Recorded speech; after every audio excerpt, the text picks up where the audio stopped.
नमस्कार दोस्तों, कैसे हैं आप लोग। उम्मीद करते हैं आप लोग बहुत अच्छे होंगे।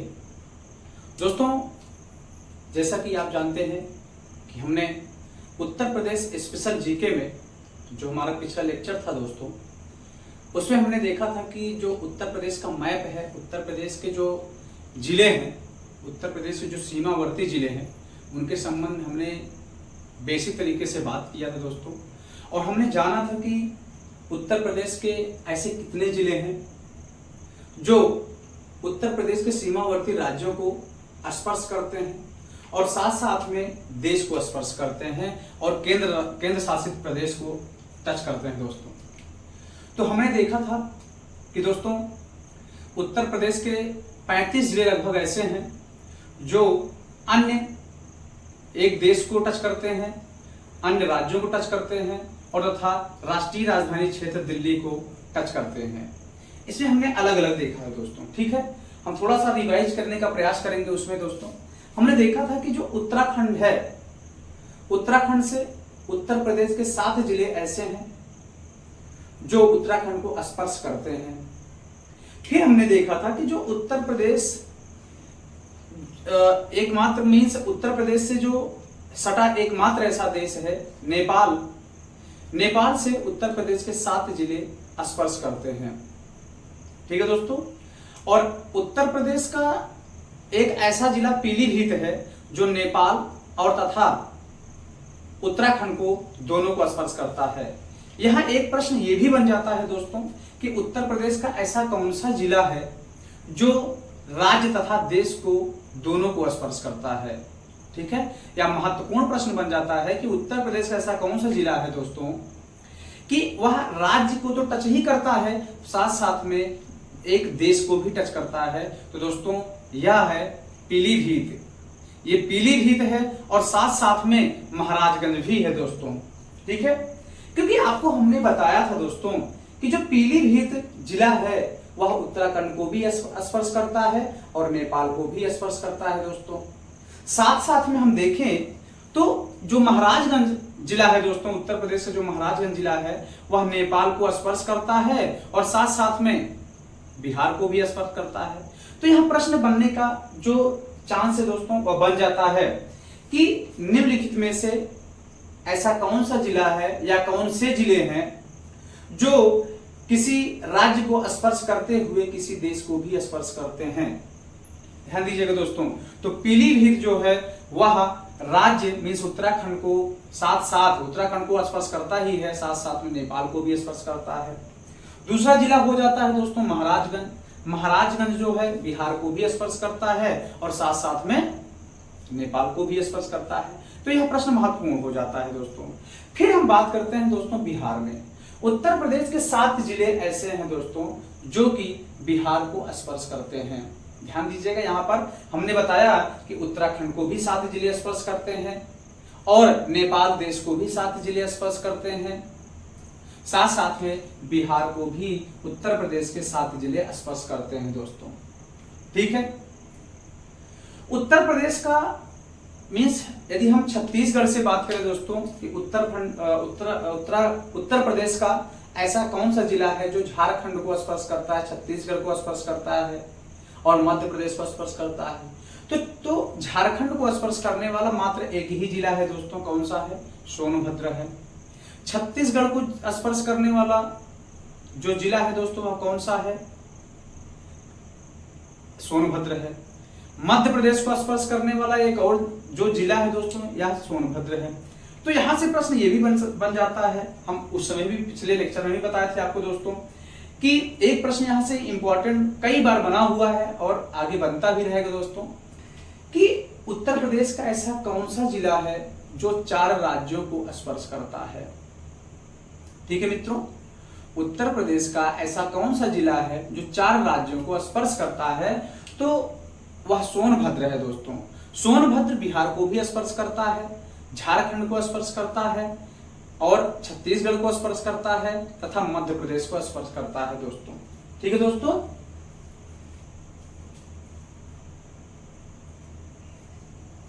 तो ये हो गया मीन्स जो सोनभद्र है 4 राज्यों को स्पर्श करता है दोस्तों। अब उसके बाद हम बात करते हैं मध्य प्रदेश के संबंध में। तो उत्तर प्रदेश के 11 जिले ऐसे हैं दोस्तों जो मध्य प्रदेश को स्पर्श करते हैं। मीन्स उत्तर प्रदेश के सर्वाधिक 11 जिले मध्य प्रदेश से स्पर्श करते हैं दोस्तों। प्रश्न यहां पर यह बन जाता है कि उत्तर प्रदेश के सर्वाधिक जिले किस राज्य से सीमा अपनी बनाते हैं, सीमा अपनी साझा करते हैं।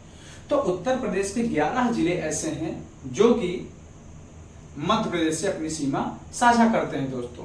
ठीक है, अब यहीं से ये भी बन जाता है दोस्तों प्रश्न कि हमने आपको बताया था, मैप के अकॉर्डिंग बताया था कि जो ललितपुर है, ललितपुर उत्तर प्रदेश का इकलौता ऐसा जिला है, ललितपुर उत्तर प्रदेश का इकलौता ऐसा जिला है दोस्तों जो कि मात्र उत्तर प्रदेश के मात्र एक जिले को स्पर्श करता है, वो भी झांसी को। कई बार प्रश्न बना हुआ है कि ललितपुर जो जिला है उत्तर प्रदेश का, वह उत्तर प्रदेश के किस जिले को स्पर्श करता है, तो वह मात्र झांसी को स्पर्श करता है दोस्तों। ठीक है, अब उसके बाद हम आगे बात करते हैं कि जो राजस्थान, उत्तर प्रदेश के कितने जिले ऐसे हैं जो राजस्थान को स्पर्श करते हैं। तो 2 जिले ऐसे हैं जो दोस्तों, मथुरा और आगरा, जो कि राजस्थान को स्पर्श करते हैं।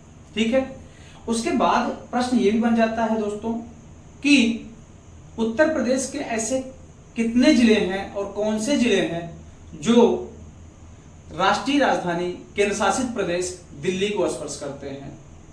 तो यहां भी दोस्तों मात्र 2 ही हैं। ठीक है, एक है गौतम बुद्ध नगर और दूसरा है गाजियाबाद, जो कि केंद्र शासित प्रदेश दिल्ली को स्पर्श करते हैं। अगला जो प्रश्न बनता है दोस्तों, अगला जो राज्य है, प्रश्न ये बनता है कि उत्तर प्रदेश के कितने जिले हैं जो हरियाणा से अपनी सीमा साझा करते हैं। तो उत्तर प्रदेश के ऐसे 6 जिले हैं दोस्तों जो हरियाणा से अपनी सीमा साझा करते हैं। ठीक है, जैसे सहारनपुर हो गया, शामली हो गया, बागपत हो गया।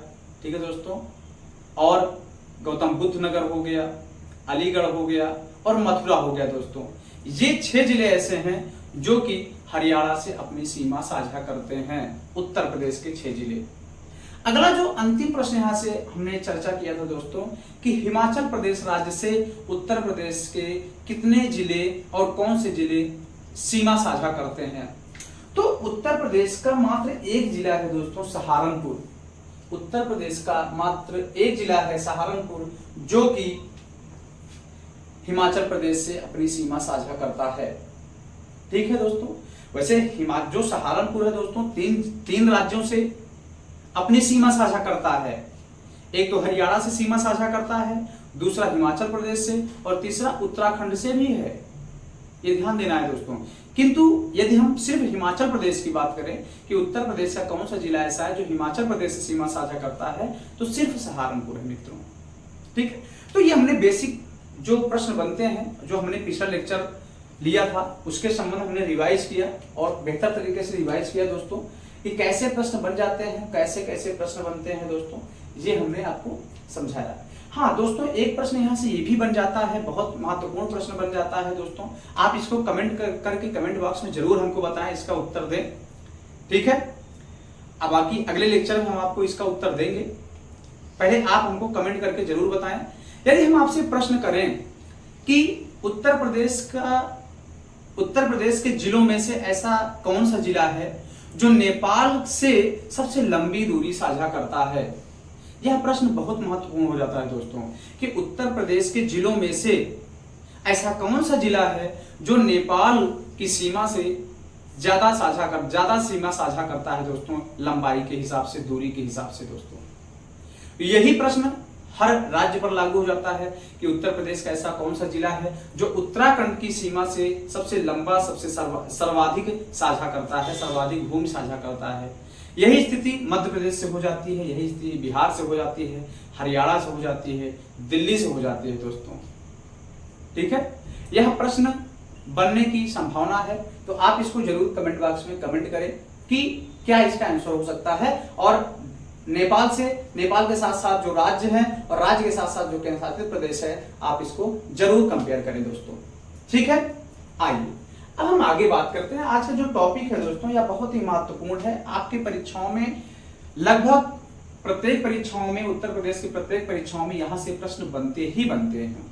ठीक है, जैसे यदि हम बात करें कि ये आपका यहां से बन जाता है दोस्तों, मुख्यालय से भिन्न नाम वाले जिले, मुख्यालय से भिन्न नाम वाले जिले। इसका मतलब यह है दोस्तों, मुख्यालय से भिन्न नाम वाले जिले का मतलब यह है, जैसे मान लीजिए दोस्तों हम कहें प्रयागराज, तो प्रयागराज का जो मुख्यालय है दोस्तों वह प्रयागराज के ही नाम से जाना जाता है, ना कि किसी अन्य नाम से जाना जाता है।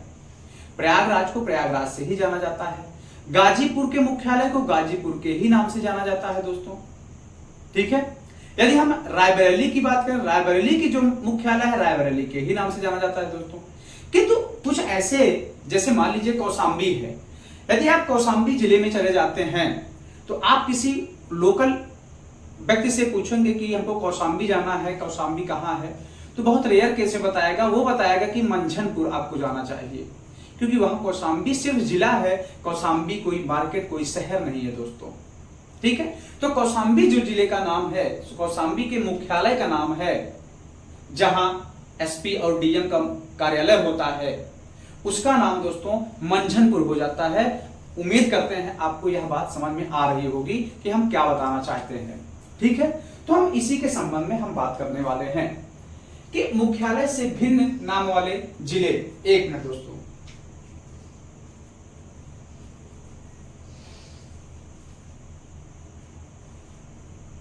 सही है ना? ठीक है दोस्तों, तो आइए हम बात करते हैं दोस्तों, जैसे अमेठी है। ठीक है, अमेठी को सिर्फ जो अदर जनपद वाले हैं वो जानते हैं कि अमेठी एक जिला है। ठीक है, किंतु जो अमेठी में एक शहर, जो शहरी क्षेत्र है दोस्तों, ध्यान दीजिएगा, बहुत महत्वपूर्ण है। जो अमेठी में जो एक शहरी क्षेत्र है, जहां पे डीएम, एसपी और जिला चिकित्सालय होते हैं, वहां पे दोस्तों उसका जो मुख्यालय, उसका जो नाम है वह है दोस्तों गौरीगंज। ठीक है दोस्तों, क्या है? गौरीगंज है। हम समझ सकते हैं कि अमेठी का जो मुख्यालय है वो कहां है दोस्तों? गौरीगंज में। इसी प्रकार दोस्तों जो संत कबीर नगर है, जो संत कबीर नगर का मुख्यालय हो जाता है वह खलीलाबाद है। ठीक है, जो संत कबीर नगर का मुख्यालय वह कहां है दोस्तों? खलीलाबाद में है। इसी प्रकार यदि हम गौतम बुद्ध नगर की बात करें दोस्तों, जो कि गौतम बुद्ध नगर क्या है दोस्तों? एक एनसीआर क्षेत्र है, राष्ट्रीय राजधानी क्षेत्र है ये। ठीक है, जिसकी जो राष्ट्रीय राजधानी क्षेत्र में घोषित हो गया है। तो जो गौतम बुद्ध नगर है, इसका जो मुख्यालय है दोस्तों वह है नोएडा। तो अब आप समझ पा रहे होंगे, नोएडा एक जिला नहीं है, नोएडा जिला नहीं है। नोएडा जिस जिले में है उस जिले का नाम है गौतम बुद्ध नगर। ध्यान दीजिएगा दोस्तों, नोएडा जिस जिले में है उस जिले का नाम है गौतम बुद्ध नगर। किंतु जो यह नोएडा है यह एक शहरी क्षेत्र है और जो गौतम बुद्ध नगर का यह नोएडा मुख्यालय है। ठीक है, जहां पर डीएम, एसपी, कमिश्नर ये सब बैठते हैं, जो उच्च अधिकारी हैं। आगे हम बात करते हैं कौशाम्बी की। ठीक है दोस्तों, कौशाम्बी, तो जो कौशाम्बी है, कौशाम्बी का जो मुख्यालय है दोस्तों वह क्या है? मंझनपुर है। क्या है? मंझनपुर। ये ध्यान दीजिएगा। तो कौशाम्बी यदि आप जाइए, तो यदि कौशाम्बी के मुख्यालय जाना है, एसपी ऑफिस जाना है, डीएम ऑफिस जाना है, ठीक है, या अन्य जिला चिकित्सालय जाना है, तो आप ये कहकर जाएं कि हमको कहां जाना है? मंझनपुर जाना है दोस्तों। ठीक है, तो मंझनपुर ये कौशाम्बी का मुख्यालय हो जाता है। उसी प्रकार भदोही की यदि बात करें दोस्तों, भदोही का जो मुख्यालय है वह ज्ञानपुर हो जाता है। ज्ञानपुर एक रेलवे स्टेशन भी है। ठीक है दोस्तों, तो जो भदोही का मुख्यालय वह क्या है? ज्ञानपुर है। ज्ञानपुर रेलवे स्टेशन भी है, ज्ञानपुर पुलिस थाना भी है दोस्तों। ठीक है, पुलिस स्टेशन। अब हम आगे बात करते हैं अंबेडकर नगर के बारे में दोस्तों। ठीक है, अंबेडकर नगर का जो मुख्यालय है वह अकबरपुर है। ठीक है, अंबेडकर नगर का जो मुख्यालय है वह दोस्तों क्या है? अकबरपुर है। वहां के लोगों से, आप लोकल लोगों से यदि आप संपर्क करेंगे, बात करेंगे, यदि आपका परिचय है तो आप पूछेंगे तो वो अंबेडकर नगर से ज्यादा किसको जानते हैं? अकबरपुर को जानते हैं, क्योंकि अकबरपुर जो है वह मुख्य अंबेडकर नगर का एक शहर क्षेत्र है, शहरी क्षेत्र है दोस्तों। ठीक है, यहीं पर सारी सुविधाएं आपको उपस्थित मिलेंगी दोस्तों। चलिए अब हम बात करते हैं कुशीनगर के संबंध में। कुशीनगर का जो मुख्यालय हो जाता है दोस्तों, कुशीनगर का यह हो जाता है पटरौना। यह हो जाता है पडरौना हो जाता है, कुशीनगर का मुख्यालय हो जाता है दोस्तों। इसी में हम बात करें कानपुर देहात की, तो कानपुर देहात का जो मुख्यालय है मित्रों वह अकबरपुर माती है। क्या है? अकबरपुर माती, ध्यान दीजिएगा, अकबरपुर माती है कानपुर देहात का मुख्यालय। ठीक है, यही हम सिद्धार्थनगर की बात करें। ठीक है, सिद्धार्थनगर जो कि मीन्स सिद्धार्थनगर जो है यह किससे सटा हुआ है आपको पता होना चाहिए दोस्तों। सिद्धार्थनगर जो है यह नेपाल का एक बॉर्डर, नेपाल से सीमा साझा करता है दोस्तों। ठीक है, तो जो सिद्धार्थनगर है इसका मुख्यालय कहाँ है? नौगढ़ में है। कहाँ है दोस्तों? सिद्धार्थनगर का मुख्यालय कहाँ है? नौगढ़ में है। आगे हम सोनभद्र की बात करते हैं। सोनभद्र एक ऐसा जिला है जो 4 राज्यों से को स्पर्श करता है, अभी हमने बताया आपको। तो सोनभद्र का जो मुख्यालय है वह है रॉबर्ट्सगंज। ध्यान दीजिएगा दोस्तों, यह सोनभद्र का मुख्यालय और साथ साथ में मंझनपुर, ये दोनों परीक्षा के दृष्टिकोण से बहुत ही महत्वपूर्ण है और आपके परीक्षाओं में आए हुए हैं। इसमें से जो रॉबर्ट्सगंज है सोनभद्र का मुख्यालय और मंझनपुर, ठीक है दोस्तों, ये हमने स्वयं देखा है, परीक्षाओं में आया हुआ है। और इसमें से और भी जैसे अमेठी का मुख्यालय गौरीगंज है, इसमें से कई सारे प्रश्न परीक्षाओं में आए हुए हैं और आते रहेंगे, तो ये आपको याद होना चाहिए दोस्तों। तो सोनभद्र का जो मुख्यालय दोस्तों क्या है? रॉबर्ट्सगंज है। ठीक है, अब आगे हम बात करते हैं जालौन। जालौन, जालौन का जो मुख्यालय है दोस्तों क्या है? उरई है। क्या है? उरई है जालौन का मुख्यालय। जो भी मीन्स जैसे डीएम एसपी कहां बैठते हैं? उरई में बैठते हैं, जालौन जनपद में। ठीक है, तो उरई एक क्या है? शहरी क्षेत्र है जहां पे नगर पालिका परिषद होती है दोस्तों। ठीक है, चलिए अब हम आगे बात करते हैं फर्रुखाबाद। ठीक है, फर्रुखाबाद आपको सुनाई दे रहा होगा, यदि दिखाई ना दे रहा हो तो आप नोट कर लीजिएगा। अगला जो 12वें नंबर का जो जनपद है वह फर्रुखाबाद है। फर्रुखाबाद का जो मुख्यालय है दोस्तों वह है फतेहगढ़। तो उम्मीद करते हैं आपको यह समझ में आ रहा होगा कि फतेहगढ़ जो है वह कोई जनपद नहीं है उत्तर प्रदेश का, बल्कि एक जनपद का मुख्यालय है। ठीक है दोस्तों, जहां पे किसी जनपद की सारी सुविधाएं आपको मिलती हैं वह फर्रुखाबाद का मुख्यालय है। इसे क्या कहते हैं? फतेहगढ़ कहते हैं, फतेहगढ़ कहते हैं। ठीक है ना दोस्तों। उसके बाद 13वां जो पॉइंट होता है दोस्तों, 13वां है संभल। ठीक है, जनपद है संभल और संभल का जो मुख्यालय है दोस्तों क्या है? पवासा है। क्या है? संभल का जो मुख्यालय है वह है पवासा। उम्मीद करते हैं समझ में आ रहा होगा। तो ये हमने देखा कि मुख्यालय से 13 ऐसे, ध्यान दीजिएगा, उत्तर प्रदेश के 13 ऐसे जिले हैं मित्रों, उत्तर प्रदेश के 13 ऐसे जिले हैं जिनका मीन्स जनपद का नाम तो दूसरा है लेकिन उसका मुख्यालय दूसरा है दोस्तों। ठीक है, तो हमने क्या देखा कि अमेठी का जो मुख्यालय है गौरीगंज है, संत कबीर नगर का खलीलाबाद है, गौतम बुद्ध नगर का नोएडा है मुख्यालय, कौशाम्बी का मुख्यालय मंझनपुर है, भदोही का मुख्यालय ज्ञानपुर है, अम्बेडकर नगर का मुख्यालय अकबरपुर है, कुशीनगर का मुख्यालय पटरौना है, कानपुर देहात का मुख्यालय अकबरपुर माती है, अकबरपुर माती है, सिद्धार्थनगर का मुख्यालय नौगढ़ है, सोनभद्र का मुख्यालय रॉबर्ट्सगंज है, जालौन का मुख्यालय उरई है, फर्रुखाबाद का मुख्यालय फतेहगढ़ है और साथ साथ में संभल का मुख्यालय पवासा है दोस्तों। ठीक है, तो ये उम्मीद करते हैं आपको समझ में आया होगा और आपने नोट कर लिया होगा। चलिए अब हम आगे बात करते हैं दोस्तों, जो हमारा इसी में अगला टॉपिक हो जाता है, जो कि अभी बहुत महत्वपूर्ण है दोस्तों। क्या है कि राष्ट्रीय राजधानी क्षेत्र दिल्ली में सम्मिलित उत्तर प्रदेश के जिले, जो हमारा एनसीआर क्षेत्र है। ठीक है दोस्तों, जो हमारा एनसीआर क्षेत्र है, क्या नेशनल कैपिटल रीजन है, national capital region means NCR के क्षेत्र में जो राष्ट्रीय राजधानी क्षेत्र में हमारे उत्तर प्रदेश के जिले पड़ते हैं उसके संबंध में हम पढ़ेंगे। ठीक है, कि कौन कौन से जिले एनसीआर क्षेत्र में हैं और ये भी पढ़ेंगे कि कौन कौन से जिले एनसीआर क्षेत्र में प्रस्तावित हैं जाने के लिए। ठीक है, कि राष्ट्रीय राजधानी क्षेत्र में कौन कौन से जिले हैं जो कि जाने वाले हैं। तो कुल ऐसे 8 जिले हैं दोस्तों, उत्तर प्रदेश के कुल 8 ऐसे जिले हैं जो राष्ट्रीय राजधानी क्षेत्र में जा चुके हैं, जो राष्ट्रीय राजधानी क्षेत्र में आते हैं। आपसे यहां से प्रश्न बनता है कि राष्ट्रीय राजधानी क्षेत्र एनसीआर में उत्तर प्रदेश के कितने जिले सम्मिलित हैं। तो उत्तर प्रदेश के ऐसे 8 जिले हैं दोस्तों, उत्तर प्रदेश के ऐसे 8 जिले हैं जो कि राष्ट्रीय राजधानी क्षेत्र दिल्ली में सम्मिलित हो गए हैं।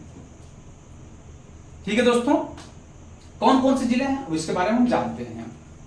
तो एक है मेरठ। ठीक है दोस्तों, मेरठ राष्ट्रीय राजधानी क्षेत्र दिल्ली में सम्मिलित है। ठीक है, एनसीआर में सम्मिलित है। और गाजियाबाद सम्मिलित है, गौतम बुद्ध नगर सम्मिलित है दोस्तों। ठीक है, बुलंदशहर सम्मिलित है, हापुड़ सम्मिलित है, बागपत सम्मिलित है, मुजफ्फरनगर सम्मिलित है और शामली सम्मिलित है। ठीक है, तो ये ऐसे जिले हैं। ठीक है, ये 8 ऐसे जिले हैं जो कि राष्ट्रीय राजधानी क्षेत्र एनसीआर में सम्मिलित हैं। प्रश्न यहां से बनता है दोस्तों, आपको एक कूट में दे देगा। ठीक है, 4 ऑप्शन ऐसे दे देगा, कह देगा निम्नलिखित में ऐसे कौन से जिले हैं जो कि राष्ट्रीय राजधानी क्षेत्र में सम्मिलित हैं। ठीक है, तो आपको 4 ऑप्शन देगा। पहले ऑप्शन में चारों मिलते रहेंगे राष्ट्रीय राजधानी क्षेत्र, दूसरे ऑप्शन में भी चारों मिलते रहेंगे, तीसरे ऑप्शन में 3 मिलते रहेंगे लेकिन एक नहीं मिलता रहेगा, और चौथे ऑप्शन में चारों मिलते रहेंगे। और ये पूछ लेगा कि कौन से ऐसे जिले हैं, कौन सा ऐसा ऑप्शन है, कौन सा ऐसा विकल्प है जिसमें चारों जिले राष्ट्रीय राजधानी क्षेत्र में मिलते हैं दोस्तों। ठीक है, तो ये आपको कंप्लीट होना चाहिए मित्रों कि कौन कौन से मेरठ, गाजियाबाद, गौतम बुद्ध नगर, बुलंदशहर, हापुड़, बागपत, मुजफ्फरनगर, शामली, ठीक है, ये राष्ट्रीय राजधानी क्षेत्र में सम्मिलित है। ठीक है ना दोस्तों, चलिए अब हम इसी क्रम में आगे बात करते हैं दोस्तों कि ऐसे उत्तर प्रदेश के ऐसे कितने जिले हैं जो राष्ट्रीय राजधानी क्षेत्र में सम्मिलित होने के लिए प्रस्तावित हैं। ठीक है, मीन्स भविष्य में कौन कौन से ऐसे जिले हैं उत्तर प्रदेश के जो एनसीआर क्षेत्र में राष्ट्रीय राजधानी क्षेत्र में सम्मिलित हो सकते हैं, उसके बारे में जानते हैं। तो दोस्तों इसमें यदि हम बात करें, ध्यान दीजिएगा, इसमें बात करें हम तो मथुरा ऐसा जिला है जो कि भविष्य में एनसीआर में सम्मिलित हो जाएगा। ठीक है, सम्मिलित हो जाएगा, प्रस्तावित है, यह एनसीआर मिल जाएगा। अलीगढ़ भी सम्मिलित होने वाला है दोस्तों, हाथरस भी सम्मिलित होने वाला है और सहारनपुर भी सम्मिलित होने वाला है। जब मथुरा, अलीगढ़, हाथरस और सहारनपुर दोस्तों यह राष्ट्रीय राजधानी क्षेत्र में मिल जाएंगे तो उस समय उत्तर प्रदेश के 12 जिले ऐसे हो जाएंगे जो राष्ट्रीय राजधानी क्षेत्र में सम्मिलित हो जाएंगे मित्रों। ठीक है, उम्मीद करते हैं समझ में आ रहा होगा आपके। आगे हम बात करते हैं दोस्तों, ये तो था राष्ट्रीय राजधानी क्षेत्र में कितने मिले हुए हैं और कितने मिलने के लिए प्रस्तावित हैं। तो हमने देखा राष्ट्रीय राजधानी क्षेत्र में 8 जिले ऐसे हैं जो सम्मिलित हो गए हैं और 4 जिले मथुरा, अलीगढ़, हाथरस और सहारनपुर ऐसे हैं जो कि मिलने के एनसीआर क्षेत्र में मिलने के लिए प्रस्तावित हैं, आगे चलकर मिल जाएंगे दोस्तों। ठीक, अब हम बात करते हैं पुलिस कमिश्नरेट वाले जिले कि उत्तर प्रदेश में ऐसे कितने जिले हैं। ठीक है दोस्तों, एक मिनट।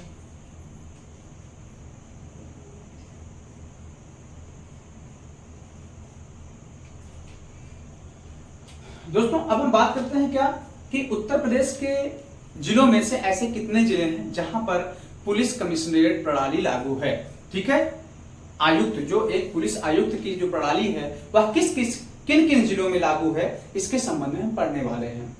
इसके पहले हम समझ ले कि वास्तव में पुलिस कमिश्नरेट जो प्रणाली है दोस्तों यह क्या होती है, यह कैसे और कब इसकी शुरुआत होती है, थोड़ा सा इसकी भूमिका पर संक्षेप में चर्चा करेंगे जो परीक्षा के दृष्टिकोण से महत्वपूर्ण हो जाता है दोस्तों।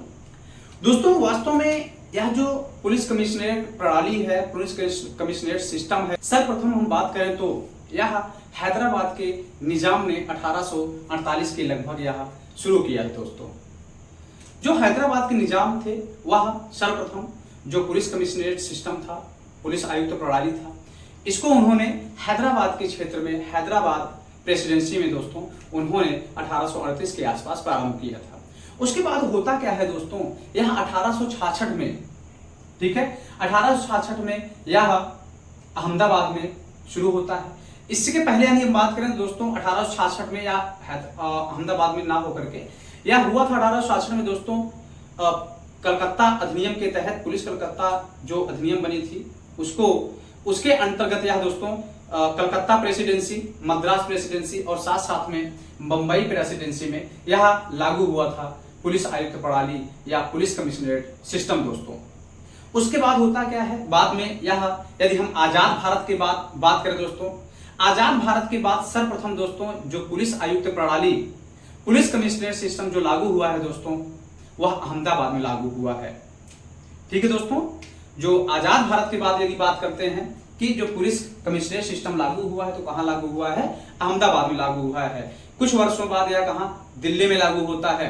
अब यदि हम उत्तर प्रदेश की बात करें, जो पुलिस कमिश्नरेट सिस्टम लागू होता है उत्तर प्रदेश में दोस्तों, या जनवरी 2020 में उत्तर प्रदेश में पुलिस आयुक्त प्रणाली कमिश्नरेट जो पुलिस कमिश्नरेट सिस्टम लागू होता है जनवरी 2022 में उत्तर प्रदेश के लखनऊ तथा गौतम बुद्ध नगर जिलों में लागू होता है दोस्तों। यह उत्तर प्रदेश के 2 जिलों में कौन कौन से? लखनऊ तथा गौतम बुद्ध नगर में लागू होता है। तो यहां से प्रश्न आप बन जाता है कि दोस्तों उत्तर प्रदेश के ऐसे कौन से जिले थे, ऐसे कौन से जिले हैं जिसमें सर्वप्रथम पुलिस कमिश्नरेट सिस्टम लागू हुआ, पुलिस आयुक्त प्रणाली लागू हुआ दोस्तों? तो लखनऊ और गौतम बुद्ध नगर, जिसको हम नोएडा भी कहते हैं, जिसके मुख्यालय को नोएडा कहते हैं दोस्तों, वहां पर सर्वप्रथम पुलिस आयुक्त प्रणाली लागू हुई उत्तर प्रदेश में दोस्तों। यदि हम उत्तर प्रदेश परीक्षा के दृष्टिकोण से बात करें तो यह बहुत ही महत्वपूर्ण हो जाता है मित्रों। आपको यह भी पता चल जा रहा है कि वर्तमान में उत्तर प्रदेश के ऐसे कौन कौन से जिले या महानगर हैं दोस्तों जहां पर पुलिस आयुक्त प्रणाली, पुलिस कमिश्नरेट सिस्टम लागू है। हम ये भी समझेंगे मित्रों कि वास्तव में पुलिस कमिश्नरेट सिस्टम है क्या, यह कैसे अन्य जिलों से, यह जो पुलिस कमिश्नरेट सिस्टम है, पुलिस कमिश्नरेट प्रणाली वाले शहर हैं, महानगर हैं, इनमें अंतर क्या है, इनकी शासन प्रशासन में वास्तव में अंतर क्या है, हम इसको भी समझेंगे मित्रों। ठीक है दोस्तों, तो वास्तव में दोस्तों अब हम ये बात कर लेते हैं कि कौन कौन से जिले हैं। तो हमने बताया आपको कि लखनऊ और गौतम बुद्ध नगर यह सर्वप्रथम जनवरी 2020 में किसमें? कमिश्नरेट प्रणाली में आ गए थे दोस्तों। उसके बाद वाराणसी, कानपुर, ध्यान दीजिएगा, गाजियाबाद, प्रयागराज, आगरा और गोरखपुर, यह 8 जिले ऐसे हैं दोस्तों जहां पर पुलिस आयुक्त प्रणाली लागू है। यह 8 जिले कौन कौन से? गोरखपुर, आगरा, प्रयागराज, गाजियाबाद, लखनऊ, गौतम बुद्ध नगर, वाराणसी, कानपुर, ये 8 जिले ऐसे हैं जहां पर पुलिस कमिश्नरेट सिस्टम लागू है, पुलिस आयुक्त प्रणाली लागू है दोस्तों। अब हम ये समझ लेते हैं कि वास्तव में दोस्तों जो यह कमिश्नरेट सिस्टम है, कमिश्नरेट जो शहर हैं, इसमें और एक अन्य जिलों में क्या अंतर होता है जहां पर एसपी और डीएम काम करते हैं। आपको पता होना चाहिए दोस्तों 1861 की अधिनियम में, जैसा कि आपको पता है भारतीय दंड संहिता जो एक आईपीसी है, जो कानून है, उसके अंतर्गत जब ब्रिटिश लोग जिले का मालिक बनाते थे तो शासन और प्रशासन साथ साथ जो राजस्व का मालिक को बनाते थे दोस्तों, वह एक डीएम को बनाते थे, और साथ साथ में जो पुलिस विभाग का मालिक होता था दोस्तों, वह कौन होते थे? एसपी होते थे। ठीक है दोस्तों, यह 1861 के तहत, 1861 के अधिनियम के तहत यह बनाया गया था।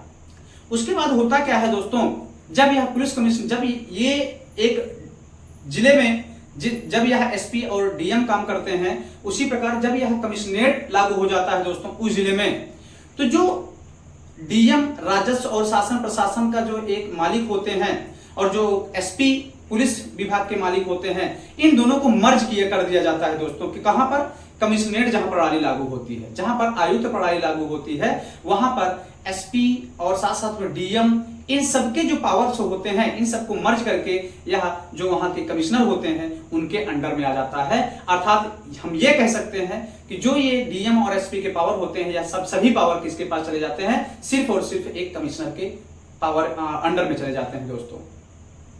उम्मीद करते हैं आपको समझ में आ रहा होगा कि जब हम एक साधारण से जिले में होते हैं तो वहां पर डीएम और एसपी के अलग अलग पावर होते हैं, अलग अलग क्षेत्र होते हैं। फिर भी आप ये भी समझते रहिए कि जो एसपी काम करते हैं दोस्तों, या कहीं न कहीं डीएम के अंडर में काम करते हैं, क्योंकि जो डीएम होते हैं वह शासन प्रशासन तथा राजस्व विभाग के मालिक होते हैं। और जब यही इसी जिले में जब कमिश्नरेट सिस्टम लागू हो जाता है दोस्तों, तो जो पूरी पावर होती है, जो पूरी जिम्मेदारी होती है, वह एक कमिश्नर को सौंप दिया जाता है दोस्तों। उम्मीद करते हैं आपको समझ में आ रहा है दोस्तों। अब हम आगे बात करते हैं दोस्तों उत्तर प्रदेश के राज्य की प्रतीक के बारे में। ठीक है, उत्तर प्रदेश के जो राजकीय प्रतीक हैं उसके संबंध में बात करते हैं। आपको पता होना चाहिए जो दोस्तों, उत्तर प्रदेश जो प्रथम राजकीय भाषा है वह हिंदी है। उत्तर प्रदेश की जो प्रथम राजकीय भाषा है मित्रों वह क्या है? हिंदी है। वही यदि हम बात करें उत्तर प्रदेश की जो द्वितीय राजभाषा है दोस्तों वह क्या है? उत्तर प्रदेश की द्वितीय राजभाषा जो है मित्रों वह है उर्दू। ठीक है, आगे हम बात करते हैं जो उत्तर प्रदेश का राजकीय पशु है दोस्तों वह क्या है? बारहसिंगा है। उत्तर प्रदेश का जो राजकीय पशु है वह बारहसिंगा है। और उत्तर प्रदेश का जो राजकीय पक्षी है दोस्तों वह क्या है? सारस है। उत्तर प्रदेश का जो राजकीय पक्षी है वह सारस है। और सारस को दोस्तों क्रोंच भी कहा जाता है। सारस को क्या कहा जाता है? क्रोंच कहा जाता है मित्रों। वही यदि हम बात करें उत्तर प्रदेश का जो राजकीय पुष्प है दोस्तों, उत्तर प्रदेश का जो राजकीय पुष्प है वह पलाश है। ठीक है, जिसको टेसू भी कहा जाता है। पलाश को क्या कहा जाता है दोस्तों? टेसू कहा जाता है। तो ये इस तरीके से जो प्रश्न है दोस्तों उनको आप याद रखिए। जैसे आपसे पूछ ले उत्तर प्रदेश का राजकीय पक्षी कौन सा है, तो आपको पलाश के साथ साथ दोस्तों जो सारस है, सारस के साथ साथ क्रोंच भी आपको याद होना चाहिए दोस्तों, क्योंकि यह प्रश्न बना हुआ है, सारस पर भी बना हुआ है और क्रोंच पर भी बना हुआ है। तो इसी तरीके से जो राजकीय पुष्प है दोस्तों पलाश, पलाश को टेसू भी कहा जाता है। तो यह भी आपके माइंड में होना चाहिए कि दोनों तरीके से प्रश्न पूछ सकता है और ऑप्शन में पलाश ना दे करके टेसू दे सकता है दोस्तों, टेसू ना दे करके पलाश भी दे सकता है। तो इस तरीके से आपको याद होना चाहिए। उत्तर प्रदेश का राजकीय वृक्ष क्या है? अशोक है। उत्तर प्रदेश का जो राजकीय वृक्ष है दोस्तों वह क्या है? अशोक है। उत्तर प्रदेश का राजकीय वृक्ष अशोक है।